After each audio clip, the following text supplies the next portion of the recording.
Et on commence avec Alexis Poulain qui nous a rejoint de nouveau.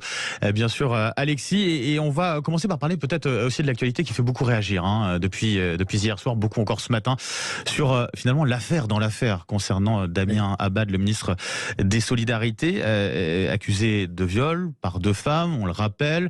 L'une de ces deux femmes, deux plaintes en tout cas ont été sans suite. Est-ce que par rapport, enfin, on va rappeler aussi sur le fait que voilà, ce que dit en fait en gros la journaliste de Mediapart, c'est qu'elle a contacté le service presse de Matignon dès vendredi soir. Donc voilà, et on a Elisabeth Borne qui nous dit dans un second temps le dimanche qu'elle n'était pas au courant de cette affaire.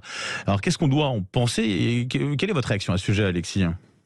En fait, c'est la trahison plus vite que son nombre, c'est-à-dire qu'Elisabeth Borne fait une interview le dimanche dans le JDD disant que je ne mentirai jamais aux Français, et elle commence par mentir en disant qu'elle n'était pas au courant pour Damien Abad, alors que Mediapart dit que oui, le cabinet a été contacté, et Élysée comme Matignon était au courant de ces allégations, enfin de ces accusations, de violence sexuelle à l'encontre de Damien Abad. Donc c'est les mêmes pratiques. Enfin, ça va être très compliqué avec une porte-parole en plus, Olivia Grégoire, qui vient d'être nommé et qui, lors de son premier point presse, est obligé de mentir en disant on ne savait pas, alors que les cabinets du Premier ministre et du Président de la République étaient au courant. Donc ça montre que le discours de Macron, nouveau président, nouvelle méthode, etc., c'est du blabla comme d'habitude, et que les pratiques vont continuer avec cette post-vérité ou réalité alternative, ou du moins des lignes les éléments de langage qui vont se succéder à la vitesse de l'éclair, j'ai l'impression. Ouais. Ça veut dire que si on considère, alors c'est juste pour préciser, mais si le service presse de Matignon, de l'Élysée, si les cabinets sont courants, on peut en déduire que Elisabeth Borne était sans doute au courant ? Potentiellement. Alors évidemment, ils ne sont pas au courant de tout. Voilà. Je crois que la pire excuse, c'est là où, ça a été... Oui, c'est là où elle peut se défendre. Ouais. Oui, voilà, c'est là où elle peut se défendre en disant moi personnellement, en tant que Premier ministre, j'étais pas au courant, mais mes services étaient au courant, et c'est là tout le distinguo. Je crois que l'excuse la plus bidon qu'on ait entendue, c'est quand même Stanislas Guerini qui a dit j'ai pas le temps de lire mes mails, on est en pleine campagne législative, donc il fallait m'envoyer un SMS ou m'appeler. C'est toujours la faute des autres. Sur une nomination comme celle-là, c'est vrai que alors on sait que le temps est pris maintenant pour aller vérifier qu'il n'y a pas de compte en Suisse depuis le précédent Cahuzac, que les déclarations des ministres sont bien toutes conformes avec la haute autorité à la transparence de la vie publique, etc. Mais ce type d'affaires, effectivement, ne rentre pas dans le scan qui est fait de la vie des ministres. Donc, on peut effectivement laisser le bénéfice du doute et dire que Madame Borne n'était pas, elle, personnellement au courant, mais ses services, oui, eux l'étaient. Ça risque de peser véritablement sur ces législatives ou pas ?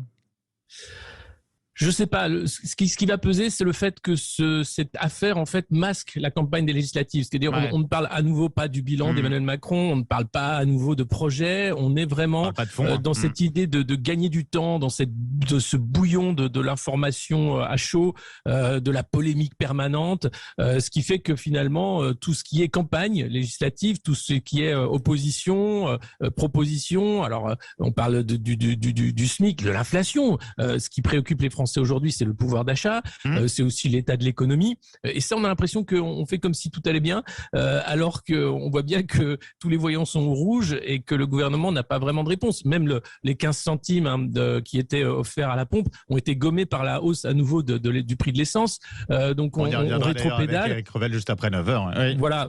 Donc, je fais confiance à Eric pour faire un excellent panorama. Écoutez, sur ce qui se passe actuellement. Il est au fond, là, il a levé les bras. Donc, à mon avis, c'est qu'il pourra nous en dire un peu plus. Ça, j'en suis absolument sûr. Mais oui, c'est vrai que c'est les sujets de fond, et c'est important aussi d'en parler et de ne pas masquer ces sujets de fond aussi par toutes ces polémiques, quand bien même on parle d'affaires, pour le coup, qui peuvent être très sérieuses, et c'est important aussi d'entendre la parole de victimes si la justice estime effectivement qu'elles sont victimes dans cette affaire-là. On va prendre... Oui, allez-y, Alexis. Je crois juste un dernier mot. Cette affaire Abad aussi, elle arrive un peu comme un retour de boomerang après l'affaire Bouafs du côté de la France Insoumise, où on a vu qu'il y a eu un tir de barrage par rapport à ça. Et là, on a l'impression que c'est un peu la revanche, d'une certaine façon. C'est mal placé, mais c'est un peu ce qui se passe. Et du coup, ça prend une ampleur que ça n'aurait peut-être pas eu dans d'autres temps.